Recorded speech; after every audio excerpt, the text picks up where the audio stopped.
Satara gadget संदर्भात मराठा आरक्षण उपसमितीची मंगळवारी बैठक। उपसमितीचे अध्यक्ष राधाकृष्ण विखे पाटील यांची जरांगेंना माहिती।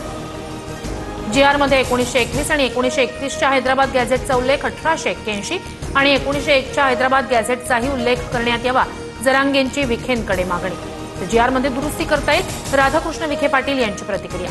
इंडिया आघाडीच्या संसदेतील प्रमुख नेत्यांची 8 सप्टेंबर रोजी बैठक। उपराष्ट्रपती पदाच्या निवडणुकीच्या पार्श्वभूमीवर बैठक। 9 सप्टेंबर रोजी उपराष्ट्रपती पदासाठी मतदान। अमरावतीच्या दर्यापूरमधील वडनेर गंगा इथल्या बाग रस्त्यावर चिखलाचं साम्राज्य। जीव धोक्यात घालून शेतकऱ्यांकडून शेतमालाची वाहतूक। रस्त्याचं काम झालं नाही तर तीव्र आंदोलन करू, ग्रामस्थांचा इशारा। मुंबई पुणे द्रुतगती मार्गावर बेशिस्त वाहन चालकांवर कारवाई। एका वर्षात 27 लाख ई चलनाद्वारे 470 कोटींचा दंड ठोठावला। 470 कोटीपैकी 51 कोटी रुपये वसूल। जळगावमधील गिरणा धरण पूर्ण क्षमतेने भरलं। गिरणा नदीपात्रात पाण्याचा विसर्ग सुरू। 175 गावांचा सिंचनाच्या आणि पिण्याच्या पाण्याचा प्रश्न मिटला। यमुना नदीनं ओलांडली धोक्याची पातळी। हत्नीकुंड धरणातून नदीत विसर्ग सुरू। प्रशासनाकडून नागरिकांना सतर्कतेचा इशारा।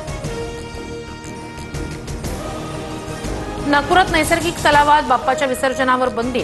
नागपुरात विसर्जनासाठी 419 कृत्रिम तलाव। महानगरपालिकेकडून फिरत्या विसर्जन वाहनाची सोय। नेपाळमध्ये ट्विटर आणि मेटावर बंदी घालण्याचा मोठा निर्णय। मेटा आणि ट्विटरसह 26 सोशल मीडिया वेबसाईट बंद करण्याचे नेपाळ सरकारचे आदेश।